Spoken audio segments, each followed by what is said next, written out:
Hello, everyone. My name is Stephen Murray, and I'm the host of the Gift of Giving television program, and I'd like to welcome you. Thank you for tuning in today. For those of you who are tuning in for the first time, we focus on nonprofits, 501c3s, and foundations here in the state of Nevada. And today we're going to visit our friends up in northern Nevada. I'd like to welcome to the program Mary Hutchison. She's the CEO of Step 2, an organization based in Reno. So, welcome to the program, Mary. Thank you for taking time out of your very, very busy and hectic schedule to be with us today. I appreciate it. Thank you for having me. Oh, it's a pleasure. And would you like to give us a brief overview of Step 2, when it was founded, what you actually do, and a little bit of the history? Absolutely. Step 2 was founded here in Northern Nevada back in 1986. So we're getting ready to celebrate our 40th year next year. And we Wow. were founded on the premise that women should not have to choose between receiving treatment for a substance use disorder and being a mom. They should get to do both. And when we were founded back in 1986, if a woman wanted to engage in treatment, she had to turn her kids over as wards of the state if she didn't have family to watch her children. And so our founders really felt deeply that we need to provide treatment in our community for women with children without them having to turn their kids over. And so that's the concept we were founded on back in 1986. And today, nearly 40 years later, we have admitted over 5,000 women into treatment Oh, at Step 2 goodness. in our history. And most of those women come live on our campus while she receives treatment for her substance use disorder. And she engages in 30 hours a week of therapeutic services on our campus, looking at her substance use disorder for sure, but also tackling domestic violence, trauma, all sorts of life skills, women's empowerment, things that she is going to need to be successful in our community when she eventually leaves Step 2 and becomes a productive, Mhm. sober mom in our community. Wow, that's amazing. 5,000 women and 40 years. I mean, that's huge. That's huge. So, congratulations. Before we get into the more details of Step 2, are we actually winning the war with addiction as a nation and as a state? Where do No. we stand on that? No, we're not. I Oh, would I would say no, we're definitely not winning the war, but we are carving out battles that are really making a difference at the local, community, and statewide level. The state of Nevada has a lot of initiatives looking specifically at substance use disorder, and there's a lot of great programs making strides, but no, the battle overall as both a state and a country on addiction is not has not been won for certain. wow. Well, hoping with the organization that you've got and had for 40 years and you're keeping going, hopefully there's a ripple effect and it will spread out. Um, what was the catalyst, Mary, for you joining this organization? Well, I Was actually it started here at Reno? Step 2. I've been here for 14 years, and I started here 14 years ago as the chief financial officer. I'm a CPA, so my background is financial in nature, and I joined the team as the chief financial officer. And what brought me to, at the time, my best friend from college was the board president, and so I had come to their fundraising events and knew the good work they were doing in the community. I am somebody who's very much behind women's empowerment and feel strongly about that. And so the mission of the organization spoke to me. And so when I had the opportunity to come in as the CFO, I jumped at it and then became the CFO, COO, and then eventually moved in 7 years ago into the CEO role. I always say Step 2 is just in my blood at this point. It's hard to imagine doing something that is wouldn't be this impactful. So I really enjoy seeing women change their life, find their voice, reunify with their children, and set their future. Well, and as our viewers will see as we get further into this program, I can see why you wouldn't want to do anything else because it is so huge and so vast what you're trying to accomplish here. It's a full-time, very rewarding job, I would suspect. Absolutely. And um, now your homepage says you deal with substance abuse disorder, which I assumed was just drugs and alcohol, but you've alluded to it earlier, and I saw further on your website, you also deal with domestic violence and spousal abuse. Now, how many of the women approximately that come to you are actually suffering or have suffered as a result of domestic violence? Because I understand it's a huge problem as well as the drug abuse. Correct. Often substance use disorder and domestic violence go hand in hand. And this statistic is shocking, but on average, 95% of the women who come to step two report a family history of domestic violence. And that number is staggering. And some of those women, many of those women, that is in their home of origin. So they grew up in homes where domestic violence was an issue. And for some of those women, many of those women, in their own adult lives and relationships, domestic violence has been an issue. And I would say in the vast majority of cases, it's both. So most of our women grew up in homes where domestic violence was present, and then they've gone on and also had domestic violence in their own adult relationships. Wow. Well, because it's such a huge issue, we'd like to put on the screen. There's a couple of 24-hour hotline numbers. One is Safe Embrace, and the other is the Domestic Violence Resource Center. The producer's going to put those 24-hour hotlines on the screen, and I believe you partner with them. Is that correct? We do. Those are both community partners of ours. So many women in our community are battling both domestic violence and substance use disorder, and it's hard for those women to access safety shelter in a traditional domestic violence shelter because you cannot be under the influence in those shelters for good reason with the kids Sure. there. So when women present to those shelters, but they have a substance use disorder as well, our community partners, the two you just mentioned, refer women directly to us for services.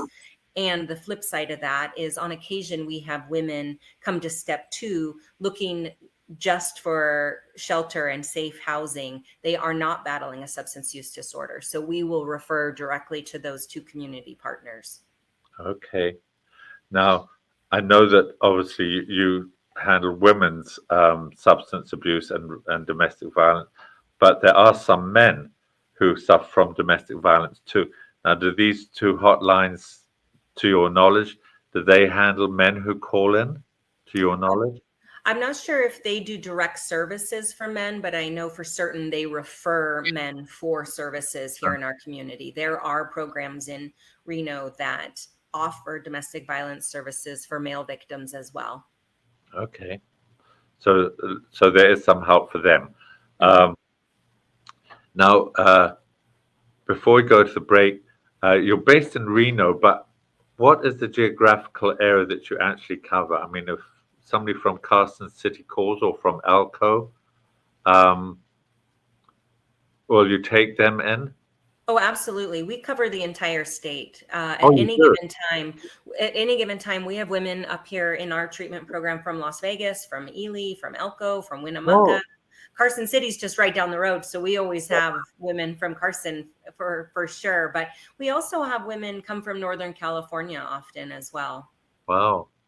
Okay, so really, you don't have any strict geographical limitations. If they reach out to you and they need help with their substance abuse or domestic violence, if you've got Rom in your community, you will help them out. Yep, we always say if you can get yourself here, absolutely. Um, Now you have three programs specific, and we're going to get into them after the sponsorship break. You've got residential, transitional, and outpatient.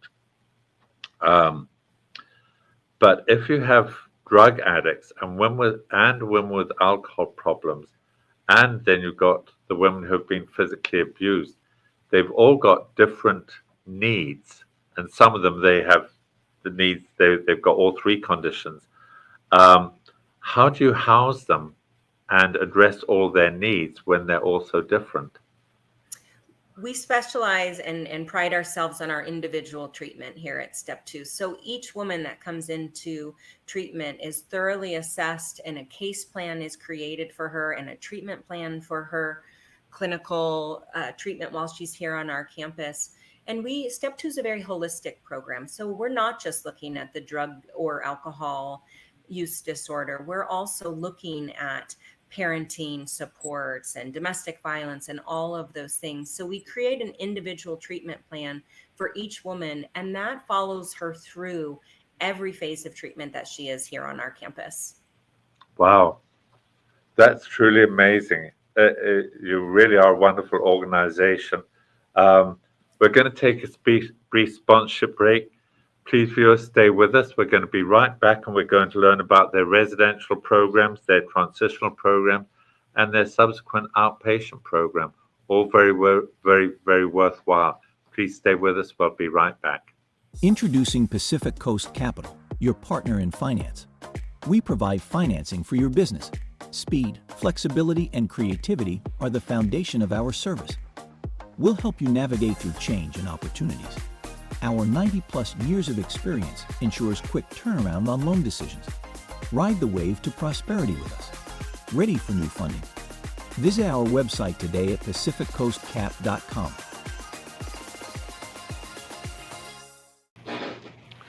Welcome back, everyone, and I'd like to welcome back our guest, Mary Hutchinson from Step 2, based here in the state of Nevada in Reno.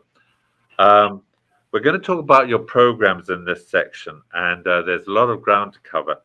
So let's talk about first your residential programs, the Redfern Residential Facility. Now, how long can residents stay at this facility, and how many does it house? As I mentioned in the previous segment, our treatment here at Step 2 is as individualized as possible. So we don't have X amount of days for any part of our program. It really is based on a woman's own progress in treatment. But that said, on average, our women are in our residential program 2.5 to 3 months is a pretty solid average. And again, that's here on our campus. All of our treatment is here on one campus in Northern Nevada. And we have a 20-bed residential facility, and it's a dorm style facility. So 2 women per room, large facility for these women. And they will live in that facility, as I mentioned, 2.5 to 3 months on average. But they are here in the building I'm sitting in, also on our campus, in our family counseling center for 30 hours a week of clinical services, which is very intensive and comprehensive treatment at the residential level. So Monday through Friday, 8 to 4, they're actively engaged in treatment throughout the day. And what that looks like, those 30 hours a week of clinical services each week, most of that is in the group setting. So kind of a hallmark of substance use disorder treatment is group therapy. And those groups at the residential level are all the things you'd imagine, things like relapse prevention, drug and alcohol education, groups that are specific to substance use disorder. But as I also have previously mentioned, Step 2 is a very holistic program. So we're not just looking at the substance use disorder while women are here in our residential program. They're also in those 30 hours of therapeutic services engaged in parenting classes if she's a mom, finance group every week, nutrition classes, lots of domestic violence programming and trauma-informed group therapy, as well as women's empowerment type programs. 75% of the women who come to our residential program report a family history of substance use. So most of these women grew up in homes where mom or dad also battled addiction. So while mom is here on our residential level, we're really looking at life skills and the holistic programming to not just get her clean and sober, but also teach her the skills to be productive in our community long after she leaves treatment on our campus. Gotcha. Now, you say that they're there for 30 hours. They do 30 hours a week, and it's 2.5 months to 3 months. What if they're not rehabilitate? What if they're not ready to leave after the 3 months? Can they stay longer or? Yes, it's very individualized Okay, level of treatment. it's So fluid. each woman moves along at her own pace. That I say those as the averages. We certainly have had women longer in residential treatment. Some women come to us, maybe in their early 20s without a long history of substance use, no children, no court involvement. Her progress might happen on the faster end. And the flip side of that, we have women come in their 60s sometimes, or even 70s, with decades of use, court involvement, child protective service and social services involvement. And those can be more complex, not to mention the mental health disorders that also are co-occurring in a lot of our women. Sometimes that does take a little longer. Gotcha. Now, also I've noticed on your website that you have you alluded to the group therapy, but you also have things like anger management and yoga, trauma education. Are these all mandatory, or again, is it individual based on the actual lady that you're assisting?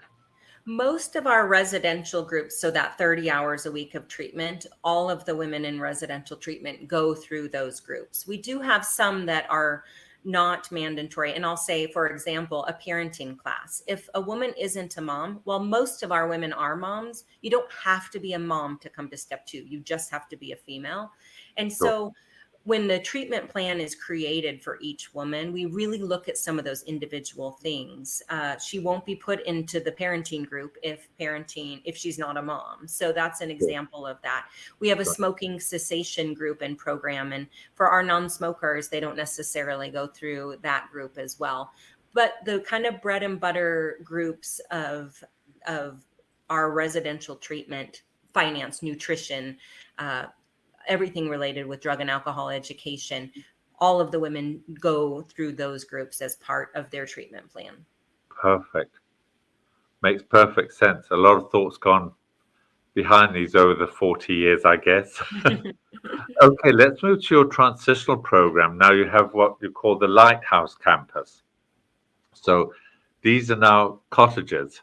Yes. So how many cottages do you have, and how long do the residents stay at the cottages? We have 25 cottages. And so to explain the process here on the campus, when a woman completes residential treatment and is ready to be done with residential, the previous phase, if she has a safe and sober home in the community, she could go live back at home and then come back to our campus each day for intensive outpatient services. Most of our women do not have a safe and sober home in the community to go to after they complete residential. So we have the 25 cottages on our campus, and we do call it the Lighthouse Campus. We are now, everything's all on one campus now, but years ago we were spread out throughout the community. We still call them the Lighthouse Cottages. So most of our women complete residential treatment and move into one of the 25 cottages on our campus. And those are 1, 2, and 3 bedrooms in size, because a woman will reunify with her minor children while she's in this phase of our campus. Most women and their children will live in those cottages for 9 months to a year. That's about the typical stay that women will have. And while a woman is living on the Lighthouse campus in one of the cottages, she continues intensive outpatient treatment services with us. So no longer 30 hours a week, but she's doing about 15 to 19 hours a week of clinical services. And also during this time period, she starts our workforce development program, reunifies with her kids, starts figuring out transportation with the goal of getting her back to work while she's engaged in treatment on our campus and reunifying with her children. Gotcha. And a couple of questions there. You mentioned that they can stay there typically up to 12 months. Is it the same process as your residential program, that they can stay a little bit longer if they're not fully ready to leave? They're not locked into the 12 months? Correct. We really try not to have hard and fasts on any of our things, so that we can be as individualized as possible. We also acknowledge we have 20 women at any given time in our residential facilities waiting to reunify with their kids in one of those cottages. So that's why we try not to keep women longer than a year. And I will say most women are ready to go by that time. They're ready to spread their wings and that next step. But as I'm sure you're aware, affordable housing is an issue in our community and all the communities. And so we balance that out. But we have a resource team that meets with these women every week while they're living in the cottages to go over the budget and future plans. And so the team really starts working at about the 6-month mark on where is your next step? Where will you be moving when you're ready to leave our campus? So that she has some options when that time comes, when she's ready. And what if they're ready before? What if after 6 months they're in the transitional program, and you sort of think that typically it's a 12-month process, give or take? What if they feel that they're ready in 3 or 4 months? They say, "Hey, I feel I'm completely cured." Well, they're never cured. Well, I realize that, but they may think that they are. Yes. And there is no minimum amount. There is no minimum amount of time on our campus as well. okay, so if they're ready to leave, yeah. you have a discussion, but they can leave. They're not forced. They're not locked into a 12-month contract. No, not by any means. And I will say we have women, we sometimes have women who do have housing to return to, but still choose to stay on our campus and live in a cottage for a little while just to get some more length of sobriety under her belt before she returns to the community. So it's not uncommon for a woman to maybe move into one of the transitional housing cottages for 3 or 4 months just to kind of get acclimated back to, she does leave the campus for work and that's a step up in freedom from being in the residential program. So Cool. It is not uncommon for women to just come for 3 or 6 months as a next step in her journey.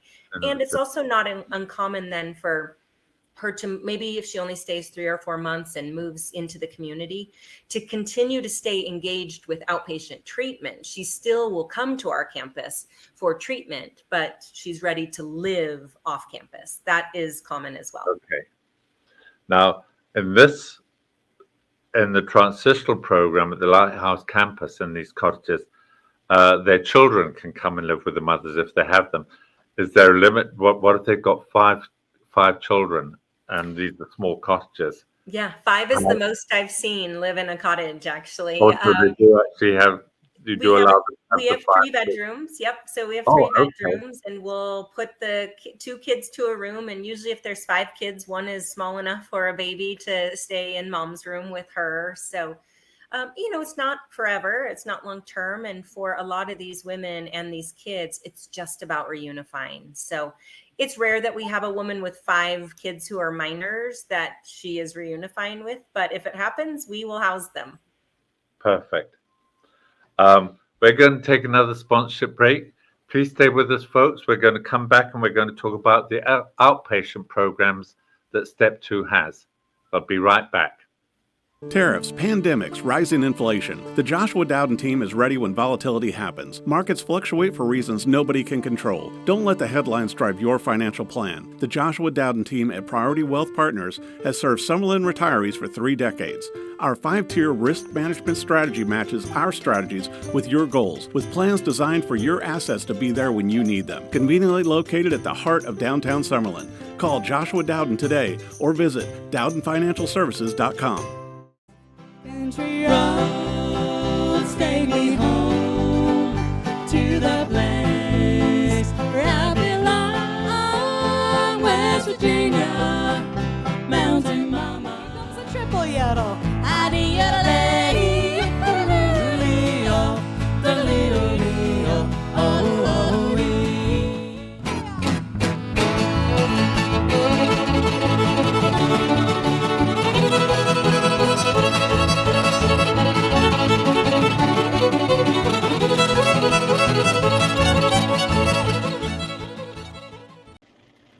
Welcome back, everyone, and welcome back to our guest today, Mary Hutchison from Step 2, based in Reno. Thank you again for being with us.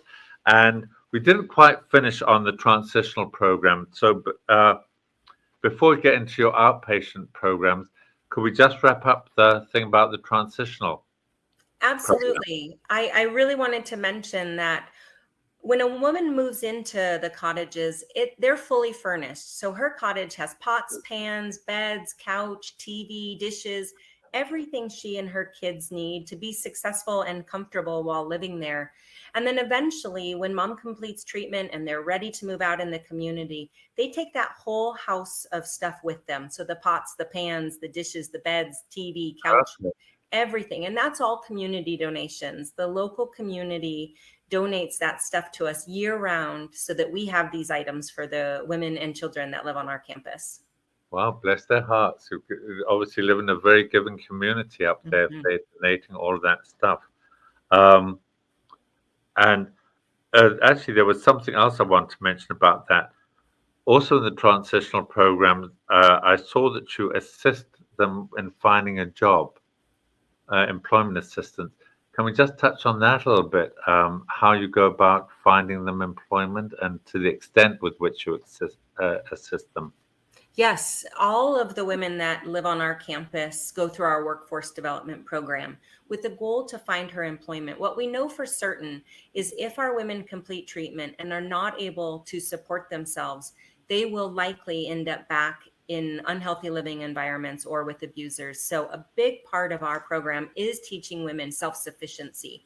So, when she first moves into a cottage, she starts our workforce development program, which is a structured 3 to 4 week curriculum surrounding resumes and cover letters and how we apply for jobs, interview skills, mock job interviews, how you address some, because a lot of our women have been fired from jobs in their past during their use. And so, how do we address these things in job interviews?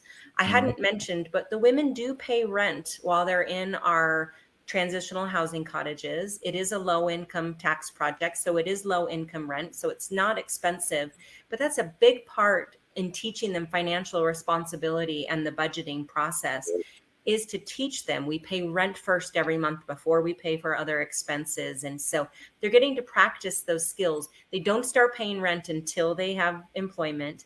And then they meet with our resource team every week to go over that budget and how do we prioritize our fixed expenses each month. Gotcha. Amazing program. And your third one is another amazing program that you have, the outpatient programs, which is after they leave the Lighthouse campus, your transitional, and you provide therapy to your outpatients. Now, does the individual come to you, or do you go to their homes? Is it one-on-one? How does the therapy work once they leave your facilities? That's a great question. It is done here on our campus. And I hadn't mentioned through the residential program and our intensive outpatient transitional program, I've talked a lot about the group therapy that the women are doing, but at all phases of treatment at step 2, women are receiving individual one-on-one counseling as well. So at the residential level, they're doing 1 or 2 individual sessions every week. And that is with a licensed drug and alcohol counselor. And then we also have a mental health team and trauma therapists that women can do individual work as well at all levels of treatment. So that follows through to our outpatient program. And our outpatient program actually has 2 sides to it. One is, as you mentioned, when women leave our transitional housing cottages and move out into the community, they can continue coming for outpatient services for as long as they feel the need to come to our campus for outpatient services. The other aspect of our outpatient program is we have some women in our community that come for outpatient services that never lived on our campus. Not every woman that comes for treatment needs residential treatment or even transitional housing treatment.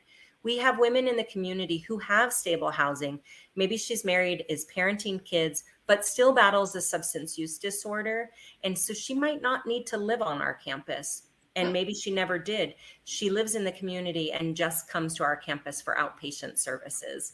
And what our outpatient services look like is anywhere from 1 to 9 hours a week of clinical services, both the groups that we have been talking about that are tailored for the outpatient community, and then also individual one-on-one counseling as well. And that Some women come for a month, a couple months, a year. That is incredibly individualized based on a woman's needs.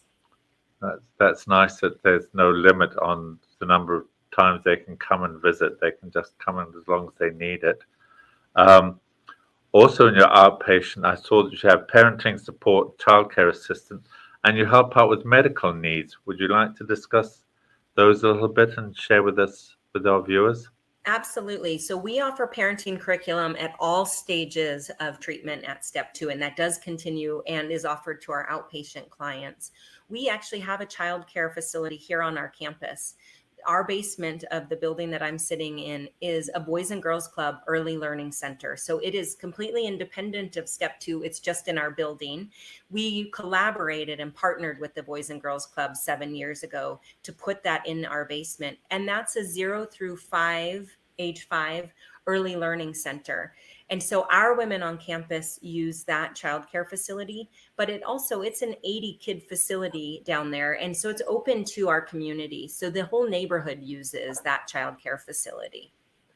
Cool. So Okay. yeah, so that's kind of the parenting side. On the medical side, we really found years ago that we were losing women out of treatment for either medical ailments or mental health disorders that were not treated. And so we partnered, and recently we just brought in our new medical director, who is a physician locally for Renown, our largest medical system in Northern Nevada.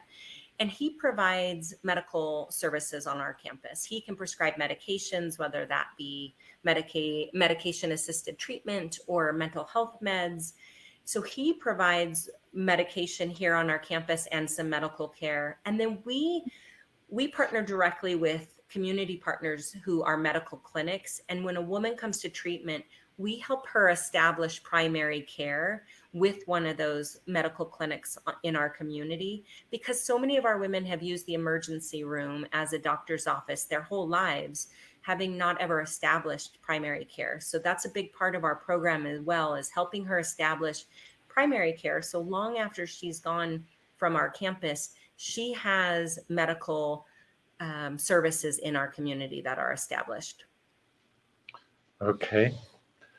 So before we wrap up, I'd like to touch a little bit on expectant mothers again. Your residential program, they don't have kids, but they can have their kids with them in the transitional program. Now, what if an expectant mother comes to you and she's like 7 months pregnant, and Yes. she needs to go into the residential? How do you handle that? Because I'm happy you brought this up. Yeah, I'm happy you brought this up so I can clarify. Babies absolutely live with mom in our residential program. Oh, okay. So we do have babies live with mom. We don't have maybe a 4-year-old, because a 4-year-old would have to sit through 30 hours a week of therapy, but babies do just fine in treatment. So, Okay. and then to kind of backtrack, approximately 15% most years of the women that come to us come pregnant, and then another 10 to 15% come to us with a newborn. So we have lots of babies either born into the program or come to us when they are very small. Right now we have multiple babies living on our campus. So we really have a focus on the pregnant and newly parenting population in wrapping them with supports so that they can engage in treatment and be a mom and learn the skills to be a parent while she's here on our campus. Nice. Well, that's nice to know. And one thing I would like to mention just before we ask you to give out the information, you do have a fundraiser coming up, and I know it's going to be in the early part of December, but that's going to be here before we know it. Yes. So I'd like our viewers, and especially those up in the Reno area, to make a note of December the 5th. You can go to their website and find out information. They have their annual Jingle and Mingle Gala on December the 5th.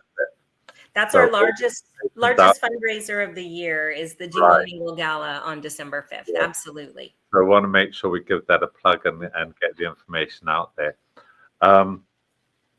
Mary, could you please give out your website and phone number information for our viewers, so if any people are interested, they know how to get in touch?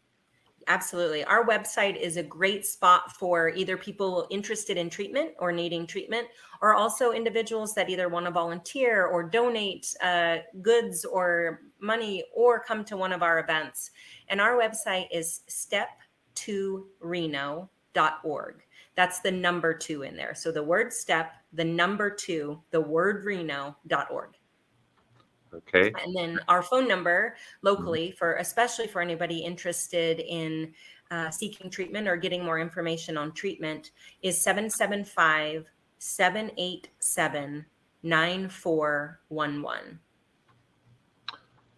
Thank you for giving out that information, and thank you, Mary Hutchinson, for being with us today. It's been an absolute pleasure having you on this program, and thank you so much for everything you do for our community and giving back, and for the 5,000 women that you've helped in the past and those that you're going to continue to help in the future. Thank you. It's been a pleasure. Thank you so much for having me and giving me the opportunity to spread our mission. Keep up the good work. And I'd like to thank our viewers for tuning in. I hope you've enjoyed this program. And if you know of anybody who can benefit or who would like to volunteer or who can donate to Step 2, please share this interview with them. It would be greatly appreciated, I know. I'd also like to thank our show's producer, John Stiles, and station owner of WWDBTV. I'd especially like to thank our sponsors, Priority Wealth Partners, Pacific Coast Capital, the Firelight Barn, and the late Ralph John Championship, my business partner. You'll hear his message at the end of this program. And Friends of the Gift of Giving, the anonymous donors that help us keep this show on the air. If you have any questions or comments, please reach out to me, Stephen, at thegiftofgiving.vegas. I hope you will join us again soon.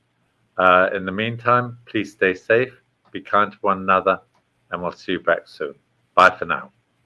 Mr. R.J. Champion is proud to sponsor WWDB-TV's series, The Gift of Giving, and wishes the program much success.